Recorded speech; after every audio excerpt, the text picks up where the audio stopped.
ಇವತ್ತು ನನ್ನ ಮುಂದೆ Shami MI ಬ್ರ್ಯಾಂಡಿಂದು Shami 17T smartphone ಇದೆ. ನಾನಿವತ್ತು ಈ ಸ್ಮಾರ್ಟ್ಫೋನ್ನ ಅನ್ಬಾಕ್ಸ್ ಮಾಡಿ ಯೂಸ್ ಮಾಡಿ ನನ್ನ ಎಕ್ಸ್ಪೀರಿಯನ್ಸ್ ನಿಮ್ಮ ಹತ್ರ ಶೇರ್ ಮಾಡ್ತೀನಿ. ಏನು ಚೆನ್ನಾಗಿದೆ ಏನು ಚೆನ್ನಾಗಿಲ್ಲ ಕಂಪ್ಲೀಟ್ ಮಾಹಿತಿನ ತಿಳಿಸ್ಕೊಡ್ತೀನಿ. ಹಾಯ್, ನಾನು Sandeep from tech in Kannada. ಈ ವಿಡಿಯೋ ಶುರು ಮಾಡೋದಕ್ಕಿಂತ ಮುಂಚೆ ನೀವೇನು ನಮ್ಮ tech in Kannada YouTube channel subscribe ಮಾಡ್ಕೊಂಡಿಲ್ಲ ಅಂದರೆ ಈಗಲೇ ಸಬ್ಸ್ಕ್ರೈಬ್ ಮಾಡ್ಕೊಳ್ಳಿ ಮತ್ತು ಬೆಲ್ ಐಕಾನ್ ಕೂಡ ಕ್ಲಿಕ್ ಮಾಡ್ಬೋದು. ಬನ್ನಿ ಡೈರೆಕ್ಟಾಗಿ ಈ ಸ್ಮಾರ್ಟ್ಫೋನನ್ನು ಅನ್ಬಾಕ್ಸ್ ಮಾಡೋಣ. ಈ ಫೋನ್ನ ಬಾಕ್ಸ್ ನಮ್ಗೆ ಈ ರೀತಿ ನೋಡೋಕೆ ಸಿಗುತ್ತೆ. ಈ ಬಾಕ್ಸ್ ಮೇಲೆ ಎಂಜಿನಿಯರ್ಡ್ ವಿತ್ ಲೈಕಾ ಅಂತ ಬರೆದಿದ್ದಾರೆ. ನಾನಂತೂ ಹೆವಿ ಎಕ್ಸೈಟ್ ಆಗಿದ್ದೀನಿ. ಈ ಬಾಕ್ಸನ್ನು ಓಪನ್ ಮಾಡಿದ್ರೆ ಇದು ಒಳಗಡೆ ಇನ್ನೊಂದು ಸಣ್ಣ ಬಾಕ್ಸ್ ಇದೆ. ಅದರಲ್ಲಿ ಒಂದು sim ejection pin, user manual, quick start guide ಮತ್ತು ವಾರಂಟಿ ಕಾರ್ಡ್, ಮತ್ತೊಂದು ರಬ್ಬರಿ ಫಿನಿಷನ್ನು ಹೊಂದಿರುವಂಥ ಬ್ಯಾಕ್ ಕವರ್ನ ಕೊಟ್ಟಿದ್ದಾರೆ. ಇದ್ರ ಕೆಳಗಡೆ ನಮಗೆ ಡೈರೆಕ್ಟಾಗಿ ಈ ಸ್ಮಾರ್ಟ್ಫೋನ್ ನೋಡೋಕೆ ಸಿಗ್ತದೆ. ಪ್ರೀಮಿಯಂ ಕಾಂಪ್ಯಾಕ್ಟ್ ಆಗಿರೋ ರೀತಿ ಇದೆ. ಬರ್ತೀನಿ ಆಮೇಲೆ ಇದಕ್ಕೆ. ಇದ್ರ ಕೆಳಗಡೆ 67 ವ್ಯಾಟಿಂದು ಫಾಸ್ಟ್ ಚಾರ್ಜಿಂಗ್ ಅಡಾಪ್ಟರ್ ಕೊಟ್ಟಿದ್ದಾರೆ, ಒಳ್ಳೆಯದು. ಕೊನೆಯದಾಗಿ USB Type-C ಚಾರ್ಜಿಂಗ್ ಕೇಬಲ್ ಇದೆ, Type A ಇಂದ Type-C. ಇದನ್ನು ಬಿಟ್ಟರೆ ಬೇರೆ ಏನು ಸಹ ಈ ಬಾಕ್ಸ್ ಒಳಗೆ ಸಿಗ್ತಾ ಇಲ್ಲ. ಇನ್ನು ಡೈರೆಕ್ಟಾಗಿ ಸ್ಮಾರ್ಟ್ಫೋನಿಗೆ ಬಂತು ಅಂದರೆ ತುಂಬ ಕಾಂಪ್ಯಾಕ್ಟ್ ಆಗಿದೆ. ಒಂದೇ ಕೈಯಲ್ಲಿ ಕಂಪ್ಲೀಟಾಗಿ ಆಪ್ರೇಟ್ ಮಾಡ್ಬೋದು. ಒಂಥರ ಲೈಟ್ ವೆಯ್ಟ್ ಫೀಲು ಕೂಡ ಇದೆ, ಆಯಿತಾ. ಈ ಸ್ಮಾರ್ಟ್ಫೋನ್ 200 ಗ್ರಾಮ್ ವೆಯ್ಟ್ ಇದೆ ಮತ್ತು 8.17 mm ಥಿಕ್ನೆಸ್ಸನ್ನು ಹೊಂದಿರುವಂಥ ಸ್ಮಾರ್ಟ್ಫೋನು. ಈ ಫೋನ್ನ ಫ್ರಂಟಲ್ಲಿ ನಮಗೆ ಗೊರಿಲ್ಲಾ ಗ್ಲಾಸ್ 7i ಪ್ರೊಡಕ್ಷನ್ ಸಿಗ್ತಾ ಇದೆ. ಆಲ್ರೆಡಿ ಅವರೇ ಸ್ಕ್ರೀನ್ ಗಾರ್ಡನ್ನು ಹಾಕಿದ್ದಾರೆ. ಒಂದು ಸಣ್ಣ ಪಂಚೋಲ್ ಕ್ಯಾಮ್ರಾ, ಬೆಸಲ್ಸ್ ಎಲ್ಲ ತುಂಬ ಯೂನಿಫಾರ್ಮ್ ಆಗಿದೆ. ಫ್ರಂಟಿಂದ ಸಕ್ಕತ್ತಾಗಿ ಕಾಣುತ್ತೆ.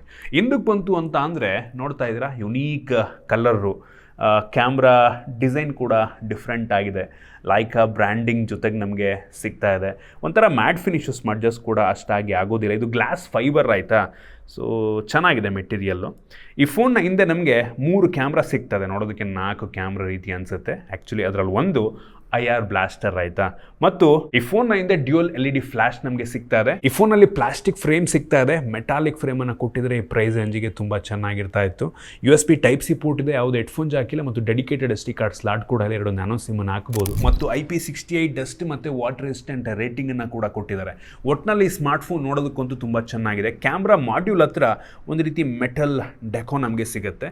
ಇಂಪ್ರೆಸ್ ಮಾಡ್ತು. ಲುಕ್ಕು, ಬಿಲ್ಡು ಒಂದು ಲೆವೆಲ್ಗೆ ಚೆನ್ನಾಗಿದೆ. ಇನ್ನು ಡಿಸ್ಪ್ಲೇಗೆ ಬಂತು ಅಂದರೆ 6.59 ಇಂಚಿಂದು 1.5K ರೆಸೊಲ್ಯೂಷನ್ ಅಮೋಲೆಡ್ ಡಿಸ್ಪ್ಲೇ.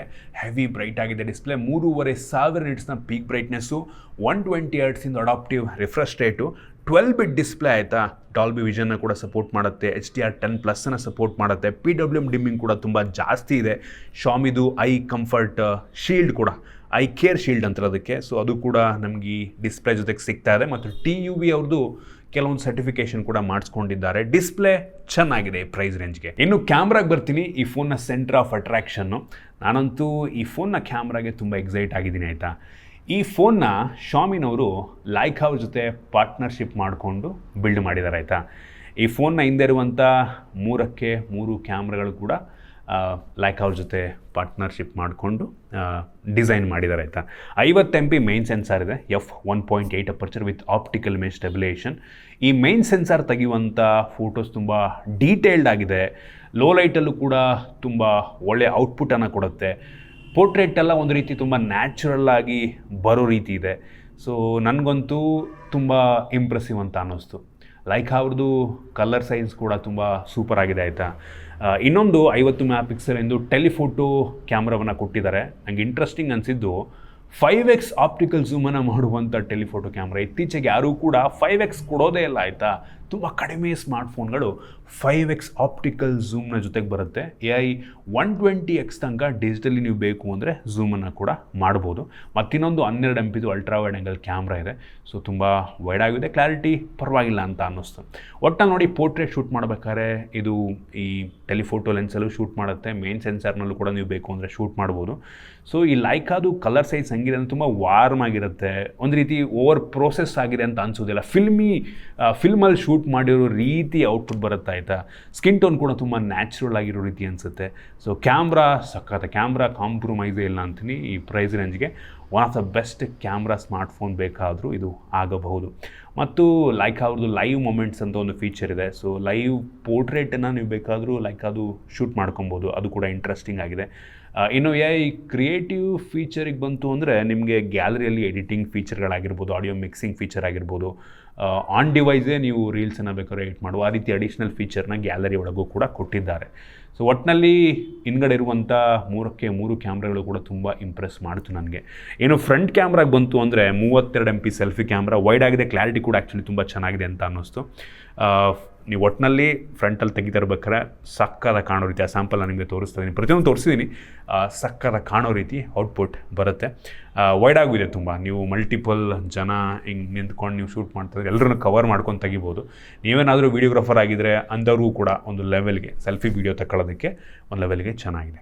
ವೀಡಿಯೋಗ್ರಫಿಯಲ್ಲಿ ಈ ಫೋನ್ನ ರೇರ್ ಕ್ಯಾಮ್ರಾ ಎಲ್ಲದನ್ನು ಕೂಡ 4K 60 FPS ರೆಕಾರ್ಡಿಂಗನ್ನು ಮಾಡಿದ್ರೆ front camera 4K 30 FPS video ರೆಕಾರ್ಡನ್ನು ಮಾಡುತ್ತೆ. ಕ್ಲಾರಿಟಿ ಚೆನ್ನಾಗಿದೆ, ಸ್ಟೇಬಲ್ ಆಗಿದೆ ತುಂಬ. ಆಯಿತಾ, ಆ ಸ್ಯಾಂಪಲ್ ಪ್ರತಿಯೊಂದು ತೋರಿಸ್ತಾ ಇದ್ದೀನಿ. ನನಗಂತೂ ಈ ಫೋನ್ನ ಕ್ಯಾಮ್ರಾ ತುಂಬ ಇಂಪ್ರೆಸ್ ಮಾಡ್ತು.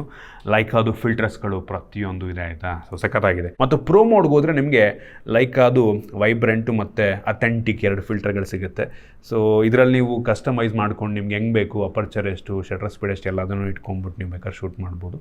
ಕ್ಯಾಮ್ರಾ ಅಪ್ಲಿಕೇಶನ್ ಕೂಡ ತುಂಬ ಯೂಸರ್ ಫ್ರೆಂಡ್ಲಿ ಇದೆ. ಸ್ನ್ಯಾಪ್ ಇದೆ, ಕ್ಲಿಕ್ ಮಾಡೋ ಸ್ನ್ಯಾಪ್ ಪಾಟ್ ಅಂತ ಕ್ಲಿಕ್ ಮಾಡ್ಕೊಂಡು ಹೋಗುತ್ತೆ, ಟೈಮ್ ಡಿಲೇ ಇರೋದೇ ಇಲ್ಲ, ಆಯಿತಾ. ಸೊ ಕ್ಯಾಮ್ರಾ ಚೆನ್ನಾಗಿದೆ. ಇನ್ನು ಸ್ಟೋರೇಜ್ ವೇರಿಯಂಟಿಗೆ ಬಂತು ಅಂತ ಅಂದರೆ ಸದ್ಯಕ್ಕೆ 2 ವೇರಿಯಂಟಲ್ಲಿ ಲಾಂಚ್ ಆಗ್ತಾ ಇದೆ. ಅಪ್ ಟು 12 GB ರ್ಯಾಮು ಮತ್ತು ಅಪ್ ಟು 512 GB ತನಕ ಸ್ಟೋರೇಜ್ ವೇರಿಯಂಟ್ ಅವೈಲಬಲ್ ಇದೆ. ಇನ್ನು ರ್ಯಾಮ್ ಟೈಪ್ ಬಂದ್ಬಿಟ್ಟು LPDDR5X ರ್ಯಾಮು, UFS 4.1 ಸ್ಟೋರೇಜನ್ನು ಕೊಟ್ಟಿದ್ದಾರೆ. ಯಾವುದೇ ಕಾಂಪ್ರಮೈಸ್ ರ್ಯಾಮ್ ಮತ್ತು ಸ್ಟೋರೇಜ್ನಲ್ಲಿ ಆಗಿಲ್ಲ. ಇನ್ನು ಪರ್ಫಾರ್ಮೆನ್ಸಿಗೆ ಬಂತು ಅಂದರೆ ಒಂದು ಲೆವೆಲ್ಗೆ ಪವರ್ಫುಲ್ ಆಗಿರುವಂಥ ಡೈಮೆನ್ಸಿಟಿ 8500 ಅಲ್ಟ್ರಾ ಪ್ರೊಸೆಸರ್ ನಮಗೆ ಈ ಒಂದು ಸ್ಮಾರ್ಟ್ಫೋನಲ್ಲಿ ಸಿಗ್ತಾ ಇದೆ. ನಾವು ಅಂತೂ ಬೆಂಚ್ ಮಾರ್ಕ್ನ ಚೆಕ್ ಮಾಡೋದಂಗೆ ಸ್ಕೋರ್ನ ತೋರಿಸಿಲ್ಲ, ಬಟ್ ಈ ಒಂದು ಸ್ಮಾರ್ಟ್ಫೋನು ಅಪ್ ಟು 22-23 ಲಕ್ಷದ ತನಕ ಸ್ಕೋರನ್ನು ಕೊಡಬಲ್ಲಂಥ ಕೆಪಾಸಿಟಿ ಇರುವಂಥ ಸ್ಮಾರ್ಟ್ಫೋನು. ನಾವು ಈ ಬೆಂಚ್ ಮಾರ್ಕ್ ಮಾಡೋ ಟೈಮಲ್ಲಿ ಬ್ಯಾಟ್ರಿ ಡ್ರೈನ್ ಮತ್ತು ಟೆಂಪ್ರೇಚರ್ ವೇರಿಯೇಷನ್ ಎರಡನ್ನೂ ಕೂಡ ಚೆಕ್ ಮಾಡೋದು. ಬ್ಯಾಟ್ರಿ ಡ್ರೈನ್ ತುಂಬ ನಾರ್ಮಲ್ ಆಗಿತ್ತು, ಟೆಂಪ್ರೇಚರ್ ವೇರಿಯೇಷನ್ ಕೂಡ ಅಷ್ಟೇ. ಈ ಸ್ಮಾರ್ಟ್ಫೋನ್ ಅಷ್ಟೊಂದೇ ನೀಟಾಗಿಲ್ಲ, ಬರೀ 49 ಡಿಗ್ರಿ ಸೆಲ್ಸಿಯಸ್. ಸೂಪರ್ ಅಂತೀನಿ. ನಾವಿದರಲ್ಲಿ ಗೀಕ್ ಬೆಂಚ್ ಸ್ಕೋರ್ನ ಕೂಡ ಟೆಸ್ಟ್ ಮಾಡಿದ್ವು, ಆ ಸ್ಕೋರ್ನ ಕೂಡ ನಾನು ನಿಮಗೆ ತೋರಿಸ್ತಾ ಇದ್ದೀನಿ. ಗೇಮಿಂಗ್ ಟೆಸ್ಟ್ ಮಾಡ್ದಂಗೆ BGMIನಲ್ಲಿ ಸ್ಮೂತಲ್ಲಿ ಎಕ್ಸ್ಟ್ರೀಮ್ ಪ್ಲಸ್ ತನಕ ಹೋಗುತ್ತೆ. 90 FPS ಸಪೋರ್ಟ್ ಇದೆ. ಮೋಸ್ಟ್ಲಿ ಇದು ಅಡಿಷ್ನಲ್ ಫ್ರೇಮ್ಸನ್ನು ಆ್ಯಡ್ ಮಾಡಿ ಇನ್ನೂ ಸ್ಮೂತ್ ಗೇಮ್ ಪ್ಲೇ ಸಿಗೋ ರೀತಿ ಮಾಡುತ್ತೆ. ಮ್ಯಾಕ್ಸಿಮಮ್ ಅಂತ ಅಂದರೆ ಅಲ್ಟ್ರಾ HDRನಲ್ಲಿ ಅಪ್ ಟು ಅಲ್ಟ್ರಾ ತನಕ ಹೋಗುತ್ತೆ. ಇದರಲ್ಲೂ ಕೂಡ ಪ್ಲೇಯಬಲ್ ಇದೆ. ಒಟ್ಟಿನಲ್ಲಿ ಹೈಯರ್ ಸೆಟ್ಟಿಂಗಲ್ಲೂ ಕೂಡ ತುಂಬ ಸ್ಮೂತಾಗಿ ಆಡ್ಕೊಬೋದು. ಯಾವ ಗೇಮ್ ಬೇಕಾದ್ರೂ ತುಂಬ ಸ್ಮೂತ್ ರನ್ ಮಾಡುತ್ತೆ, ಯಾವ ಅಪ್ಲಿಕೇಶನ್ ಬೇಕಾದ್ರೂ ಸ್ಮೂತಾಗಿ ನೀವು ರನ್ ಮಾಡ್ಬೋದು. ಪರ್ಫಾರ್ಮೆನ್ಸ್ ಸೂಪರ್ ಆಗಿದೆ, ಆಯಿತಾ. ಬೇಕು ಅಂದರೆ ಕಾಲ್ ಆಫ್ ಡ್ಯೂಟಿ ಮತ್ತು ಆ್ಯಶ್ಫಾಲ್ಟ್ ಎಲ್ಲ ಸ್ಮೂತಾಗಿ ರನ್ ಮಾಡುತ್ತೆ, ಆಯಿತಾ. ಹೇಳಿದ್ನಲ್ಲ, ಗೇಮ್ಗೆ ಚೆನ್ನಾಗಿದೆ, ಒಳ್ಳೆ ಪ್ರೊಸೆಸರ್ನೇ ಕೊಟ್ಟಿದ್ದಾರೆ. ಇನ್ನು ಸೆಕ್ಯೂರಿಟಿ ಬಗ್ಗೆ ಮಾತನಾಡಬೇಕು ಅಂದರೆ ಆಪ್ಟಿಕಲ್ ಇನ್ ಡಿಸ್ಪ್ಲೇ ಫಿಂಗರ್ ಪ್ರಿಂಟ್ ಸೆನ್ಸರ್ ಇದೆ, ಅಕ್ಯುರೇಟ್ ಆಗಿದೆ, ಫೇಸ್ ಅನ್ಲಾಕ್ ಇದೆ ಮತ್ತು ವೈಡ್ ವೈನ್ L1 ಸೆಕ್ಯೂರಿಟಿಯನ್ನು ಕೂಡ ಕೊಟ್ಟಿದ್ದಾರೆ. ಇನ್ನು OSಗೆ ಬಂತು ಅಂತ ಅಂದರೆ Android 16 based latest Android OS HyperOS 3.0 ನಮಗೆ ಸಿಗ್ತಾ ಇದೆ. ಇದರಲ್ಲಿ ನಮಗೆ ಹೈಪರ್ ಐಲ್ಯಾಂಡ್ ಸಿಗ್ತಾ ಇದೆ, ಆಯಿತಾ. ಯುನೀಕ್ ಆಗಿದೆ ಈ ಫೀಚರ್. ಇದನ್ನು ಒಂದು ರೀತಿ ರಿಯಲ್ ಟೈಮಲ್ಲಿ ಝೊಮ್ಯಾಟೊ, ಊಬರು, ಬ್ಲಿಂಕಿಟ್ ಇದಕ್ಕೆಲ್ಲ ಇಂಟಿಗ್ರೇಟ್ ಮಾಡಿದ್ದಾರೆ, ಆಯಿತಾ. ಸೊ ನೀವೇನಾದ್ರು ಆರ್ಡ್ರ್ ಮಾಡಿದ್ರೆ ಇಲ್ಲೇ ತೋರಿಸುತ್ತೆ, ನಿಮಗೆ ಟೈಮನ್ನು ತೋರಿಸುತ್ತಿಲ್ಲ, ಎಲ್ಲಿ ಎಷ್ಟು ದೂರ ಇದೆ ಇಲ್ಲೇ ನೋಡ್ಕೊಂಬಿಡ್ಬೋದು. ಸೊ ಹೆವಿ ಯೂಸ್ ಆಗುವಂಥ ಫೀಚರು. ಇನ್ನು ಹೈಪರ್ ಕನೆಕ್ಟ್ ಕೂಡ ನಮಗೆ ಇದರಲ್ಲಿ ಸಿಗ್ತಾರೆ. ಒಂದು ರೀತಿ ಮ್ಯಾಕ್ ಬುಕ್ಕಿಗೆ ನೀವು ಕನೆಕ್ಟ್ ಮಾಡಿಕೊಂಡು ಈ ಫೋನ್ ಕ್ಯಾಮ್ರಾನ ವೆಬ್ ಕ್ಯಾಮ್ರಾ ರೀತಿ ಯೂಸ್ ಮಾಡ್ಬೋದು. Crazy feature. ಆ ರೀತಿ ಬೇಕಾದ್ರೆ ಮಾಡೋರು ಮಾಡ್ಬೋದು. ಹೆವಿ ಯೂಸ್ ಆಗುತ್ತೆ ನಂಗೆ ಅನಿಸ್ತೀನಿ. ನೀವು ಮೀಟಿಂಗ್ ಅದು ಇದು ಅಟೆಂಡ್ ಮಾಡ್ತಿರ್ತೀರಿ ಅಂದ್ಕೊಳ್ಳಿ, ಆ ಟೈಮಲ್ಲಿ ಎಮರ್ಜೆನ್ಸಿಗೆ ಇದ್ರಲ್ಲಿ ಮಲ್ಟಿಪಲ್ ಕ್ಯಾಮ್ರಾಗಳಿದ್ದಾವೆ, ಝೂಮ್ ಕ್ಯಾಮ್ರಾ, ವೈಡ್ ಎಲ್ಲ ಇದೆ ಅಲ್ವಾ. ಸೊ ಎಲ್ಲ ಯೂಸ್ ಮಾಡ್ಕೊಬೋದು, ಇಂಟ್ರೆಸ್ಟಿಂಗ್ ಅಂತೀನಿ. ಇದರ ಜೊತೆಗೆ ಡ್ಯುಯಲ್ ವೈಲ್ಡ್ ವಿತ್ ಐಫೋನ್ ಅಂತ ಅಂದರೆ ನಿಮ್ಗೆ ಐಫೋನ್ ನೋಟಿಫಿಕೇಷನ್ ಇದರಲ್ಲಿ ಬರೋ ರೀತಿ, ಕ್ರಾಸ್ ಡಿವೈಸ್ ನೋಟಿಫಿಕೇಷನ್ ಬರೋ ರೀತಿ ಮಾಡ್ಕೊಬೋದು. ಇದು ಕೂಡ ಹೆವಿ ಯೂಸ್ ಆಗುತ್ತೆ. ಮತ್ತು ಏರ್ಪಾಡ್ಸನ್ನು ನೀವು ಕನೆಕ್ಟ್ ಮಾಡೋದು ಇಲ್ಲೇ ಈ ಫೋನಿಗೆ ಕನೆಕ್ಟ್ ಮಾಡಿದ್ರೆ ಇಲ್ಲಿ ನಿಮಗೆ ಪ್ರತಿಯೊಂದು ಇನ್ಫಾರ್ಮೇಷನ್ ಐಫೋನಲ್ಲಿ ತೋರಿಸೋ ರೀತಿ ಒಂದು ಲೆವೆಲ್ಗೆ ಇಲ್ಲಿ ತೋರಿಸುತ್ತೆ. ಮೆಜಾರಿಟಿ ಫೋನ್ಗಳಲ್ಲಿ ಒಂದು ಫೀಚರ್ ಇರೋದಿಲ್ಲ. ಈ ರೀತಿ ಅನೇಕ ಫೀಚರ್ಗಳಿದೆ. ಒಟ್ಟಿನಲ್ಲಿ ತುಂಬ ಸ್ಮೂತಾಗಿ ಕೆಲಸವನ್ನು ಮಾಡಿದೆ. ಸ್ನ್ಯಾಪ್ ಇದೆ OS ಮಾತ್ರ, ಆಯಿತಾ. ಸಖತ್ ಸ್ಮೂತಾಗಿದೆ. ಕೆಲವೊಂದು ಬೇಡದಂಥ ಅಪ್ಲಿಕೇಶನ್ಗಳಿದೆ. ಒಟ್ಟಿನಲ್ಲಿ ಆಪ್ಟಿಮೈಸೇಷನ್ ತುಂಬ ಚೆನ್ನಾಗಿ ಮಾಡಿದ್ದಾರೆ. HyperOS ಆ್ಯಕ್ಚುಲಿ ಒಂದು ಲೆವೆಲ್ಗೆ ಇಂಪ್ರೂವ್ಮೆಂಟ್ಸ್ ಆಗ್ತಾಯಿದೆ. ಎಲ್ಲೂ ಕೂಡ ನನಗೆ ಬಗ್ ಇದೆ, ಲ್ಯಾಗ್ ಆಗ್ತದೆ ಎಲ್ಲೂ ಕೂಡ ಅನಿಸಿಲ್ಲ. ಇಂಟ್ರೆಸ್ಟಿಂಗ್ ಅಂತೀನಿ. ಇನ್ನು ಈ ಫೋನಲ್ಲಿ ನಮಗೆ ಸ್ಪೀಕರು, ಸ್ಟೀರಿಯೋ ಸ್ಪೀಕರ್ ಇದೆ, ಬಾಟಮ್ ಫೈರಿಂಗು, ಇಯರ್ ಪೀಸ್ ಹತ್ರ ಇನ್ನೊಂದು ಸ್ಪೀಕರ್ನ ಕ್ಲಾರಿಟಿ ಚೆನ್ನಾಗಿದೆ, ಜೋರಾಗಿ ಕೇಳುತ್ತೆ, ಡಾಲ್ಬಿ ಅಟ್ಮೋಸ್ ಸ್ಪೀಕರ್, ಆಯಿತಾ. ಇನ್ನು ಬ್ಯಾಟ್ರಿಗೆ ಬಂತು ಅಂತ ಅಂದರೆ 6500 mAh ಕೆಪಾಸಿಟಿದು ಸಿಲಿಕಾನ್ ಕಾರ್ಬನ್ ಬ್ಯಾಟ್ರಿ. ಸೊ 6500 ಒಂದು ಲೆವೆಲ್ಗೆ ದೊಡ್ಡ ಬ್ಯಾಟ್ರಿನೇ. ಬಾಕ್ಸ್ ಒಳಗೆ 67 ವ್ಯಾಟಿಂದು ಚಾರ್ಜರ್ನ ಕೊಟ್ಟಿದ್ದಾರೆ. ಒಂದು ಲೆವೆಲ್ಗೆ ಫಾಸ್ಟಾಗಿ ಚಾರ್ಜ್ ಕೂಡ ಆಗುತ್ತೆ. ಇನ್ನು ಕನೆಕ್ಟಿವಿಟಿಗೆ ಬಂತು ಅಂದರೆ Wi-Fi 6E ಕೂಡ ನಮಗೆ ಈ ಫೋನಲ್ಲಿ ಸಿಗ್ತಾ ಇದೆ.